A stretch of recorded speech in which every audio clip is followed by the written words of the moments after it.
Well, morning it is, too. Our source book this month is Spiritual Ecology, The Cry of the Earth, edited by Llewellyn Vaughan Lee. Essays by mystics from many spiritual traditions on the topic of restoring Earth's ecology through a spiritual awakening. Today our topic is the importance of optimism and vision. Sufi teacher Llewellyn Vaughan Lee on page 264 writes, Spiritual ecology is about a shift in consciousness, a return to the sacred that embraces and infuses all of creation. Rather than a soulless, materialistic world, it envisions a living universe resonant with wonder and meaning. And in order to heal an earth polluted and ravaged by our present civilization, the principles of spiritual ecology need to be put into action. This is a calling for those who have the energy and passion to act from a place of service and love of the earth. Please affirm with me, with conviction, I recognize that Mother Earth is a sacred creation of God. It is our common home. Therefore, I let go of apathy, overconsumption, and other attitudes that harm the planet. I choose thoughts, words, and actions that lead to ecological renewal and sustainability. Thank you.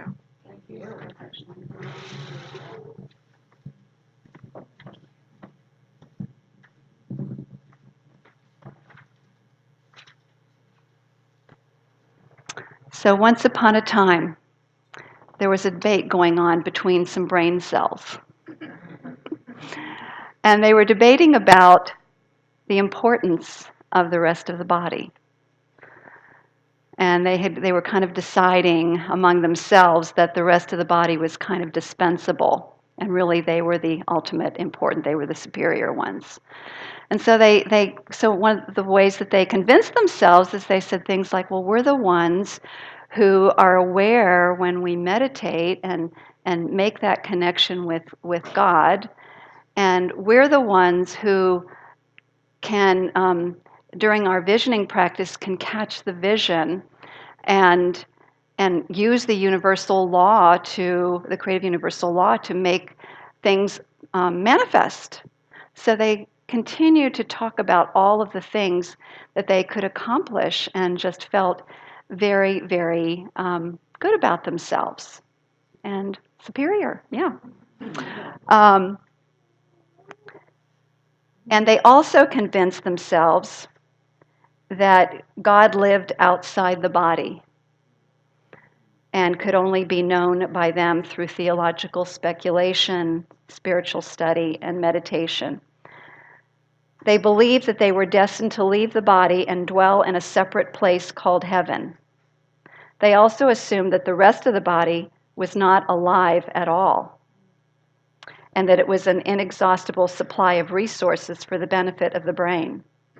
Needless to say, the health of the body worsened day by day and soon was on the verge of dying.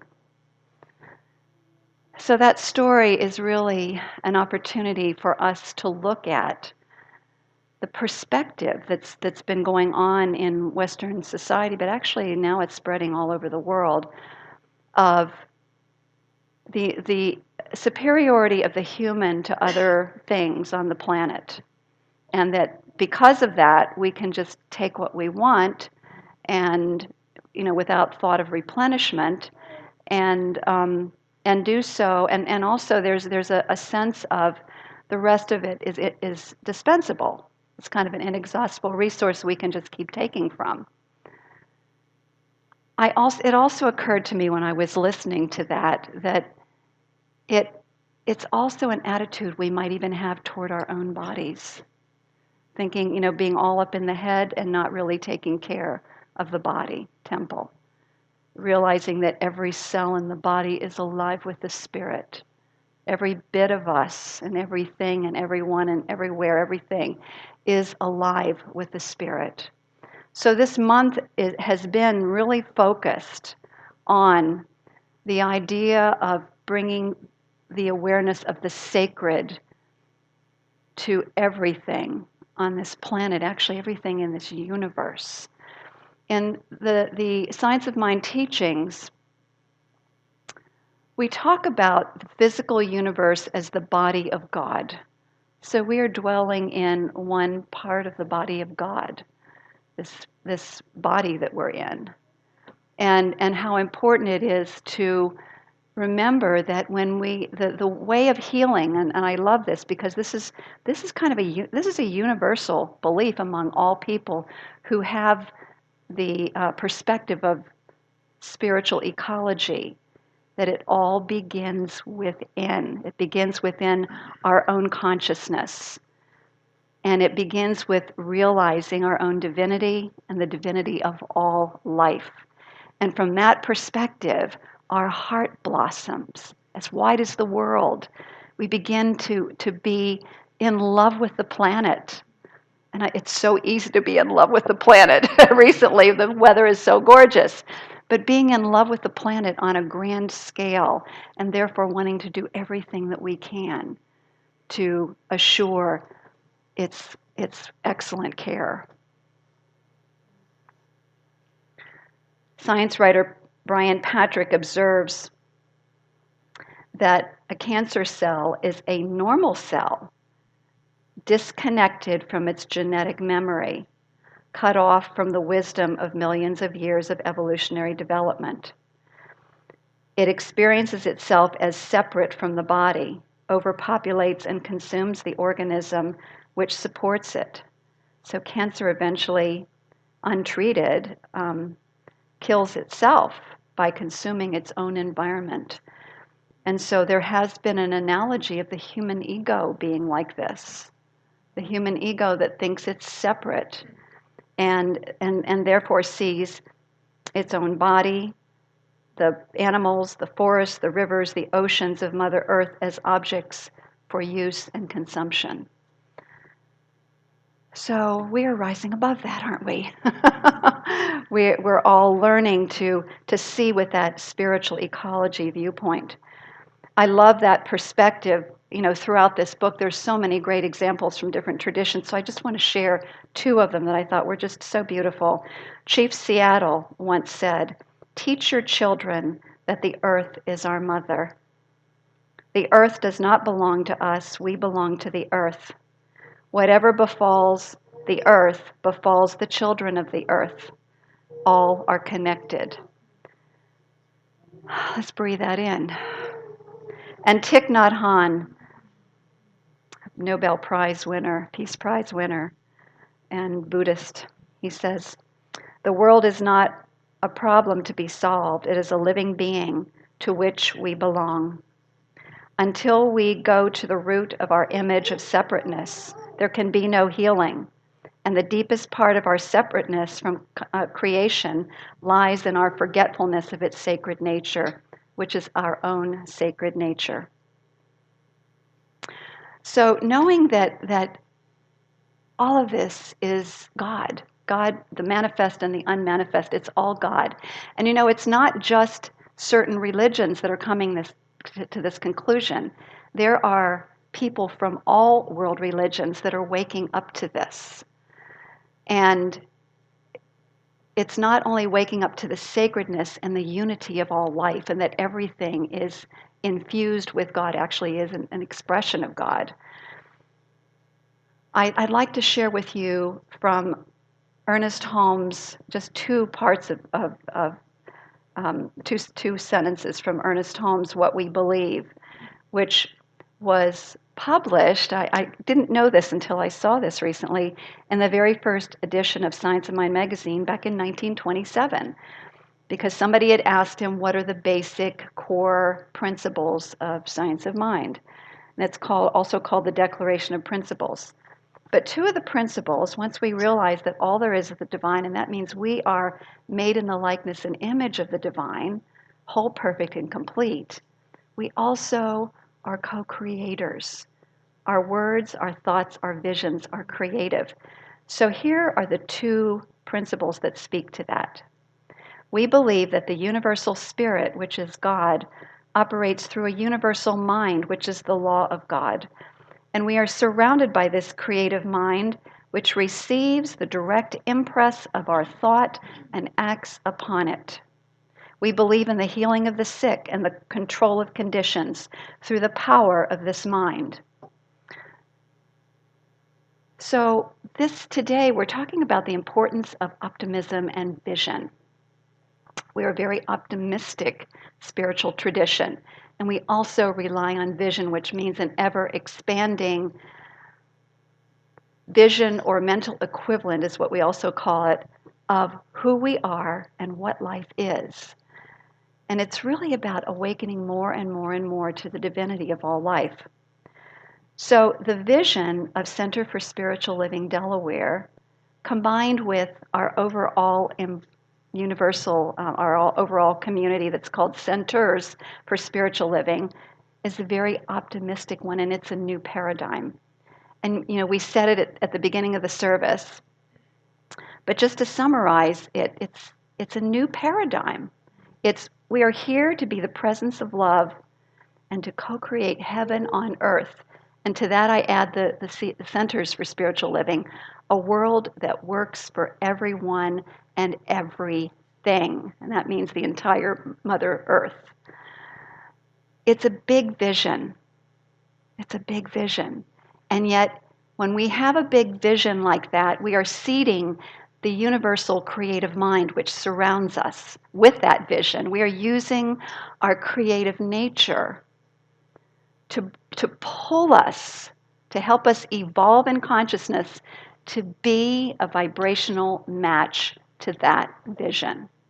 And so it really calls us to do our inner work, to meditate, to do our affirmative prayer, to take time and visioning and catch a higher vision for our lives and for our world. But it's beautiful to just remind ourselves when we do that, the universal law of creative mind is automatically acting upon that vision. So vision and optimism is of supreme importance in this whole movement of spiritual ecology. And it means we must be willing to change. And so I'd like to share a quote by Satish Kumar. He's a Hindu, and he's one of the writers in the book. And he said, "What is made by human beings can be changed by human beings." It reminds me of what Ernest Holmes said. What's made by the human mind can be changed by the human mind. It's the same thing. He said the British Empire did not last. The Communist Empire did not last. The Soviet Union did not last. Apartheid came to an end. Slavery came to an end. If those things can come to an end, this materialistic paradigm that we have built can also come to an end. Vision of the new paradigm is how we bring that into being. It begins within us. And then to be willing to change our thoughts, our words, and our actions to line up with that vision. The Bhagavad Gita offers a higher vision and practices that can lead to the vision of heaven on earth. And this is again the article by Satish Kumar. He talks about 3 dimensions of relationship that must be upleveled and seen as divine. And the first one is yagna, and he calls it soil. So it means having a healthy relationship with nature. The soil stands for nature. To live in harmony with the natural world, he says we should replenish whatever we have taken from the soil. So I immediately thought of composting. Composting our leftover fruits and vegetables. And even tea bags, and it's amazing. We have a compost pile in our backyard, and it's amazing how all of this stuff turns back into this really beautiful, rich soil. So we're replenishing the earth, putting manure on the land, spreading that. planting trees. And I'm reminded of those of you who attended the service where I talked about the man who plants a tree every day, and he's done it for 40 years.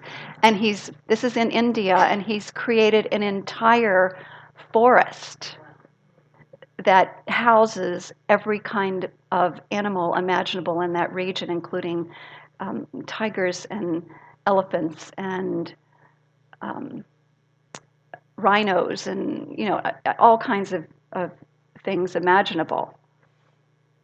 Replenishing the land, and the land previously had been desolate and eroding, but for 40 years. And I'm thinking about the animal sanctuaries that I visited in Africa for the rhino, just for all of the animals, to protect them from poachers, and all of the efforts that are taking place all over Africa to protect their wildlife from poaching. It's giving back to the land. I also read an article about reseeding the coral reefs. Reseeding the coral reefs. Anybody read about that? Yeah, they're really having some good success with that. In Hawaii and some places in the Caribbean, they found that they can take little baby corals and reseed them, and then also make agreements with the fishermen to stay out of that area and let it be that fertile nursery for all of the fish and animal life that lives in that area in the ocean. It actually benefits them long term. So, in fact, what I read in this article about the fishermen is that the fishermen now police it to make sure nobody goes in there and fools with that area, because they know their livelihood depends on all of those new baby fish that are birthed in that area. So, yagna, the soil, having healthy relationships with the earth, replenishing what we take. I was also thinking of things like no longer using chemicals to do gardening, drinking less bottled water, replacing our car the next time around with an electric car that reduces carbon emissions, installing solar panels. And so we're charged with really learning, taking time to learn what are the possibilities that we can implement in our lives. And there's so many of them. This morning, in fact, as I was brushing my teeth, I turn on the water, and I usually leave the water running. And it's like all of a sudden I came awake and I went, I don't need to run the water while I'm brushing my teeth. So there's so many little things like that we can do that do make a difference. And it may seem small. We might say, that's not going to make that much difference. But if enough of us do that, it does. And so the thing is just do your part. Do your part. And believe me, Mother Earth knows our intentions and our love for her. We do it from a place of love. I'm doing this in care of Mother Earth, which means caring for myself and all of life on this planet. That energy, it all is communicated because of the universal law. The next one is tapas or soul. The next teaching, tapas or soul. A healthy relationship with the divine by care of the soul. Replenishing and feeding the soul through meditation, spiritual practice, yoga, visioning, journaling. There's so many different ways to do that, but feeding the soul. And the last one is dana, or society. So it's soil, soul, and society. Healthy relationships with our human beings. And in this one, I was just reminded of how, when we're given birth on this planet, think of all the care we receive. I mean, we have a sweet little baby up here. Look at all the care this baby is receiving from the moment, this is a little river, from the moment that we're born, the care of our parents and all of those who surround us, and the schooling and all of the people, all the farmers and everybody who's participated in assuring that we're nurtured. So isn't it fitting that we give back to society for all that it's given us. When we look at it that way, it's that cycle of giving and receiving that just makes our hearts sing when we realize that that's what it is. So selfless service, generosity, sharing, um, restoration of social justice. All of these different ways that we can give back to humanity for all that humanity has done for us. And we could extend that to other relationships with other animals and the plant kingdom, although that's in the nature part, but still it's really all one and the same. So soil, soul, society. And I think of the great role models who lived this in history: Buddha, Krishna, Jesus, the Christ.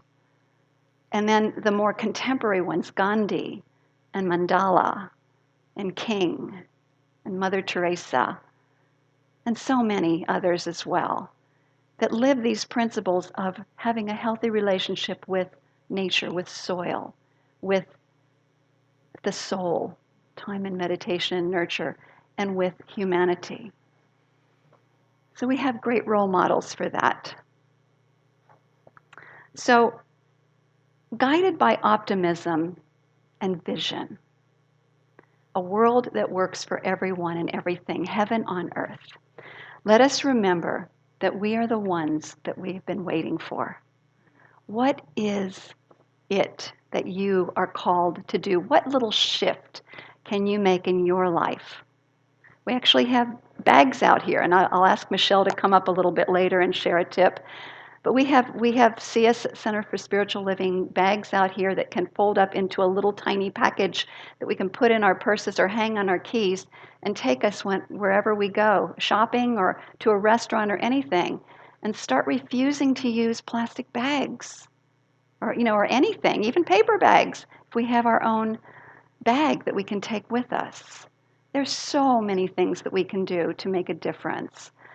And so I just want to leave us with this beautiful quote by John F. Kennedy. He said, "If not us, who?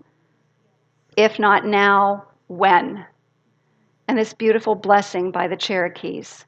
Let us walk softly on the earth with all living beings, great and small, remembering as we go that one God, kind and wise, created all. And so it is.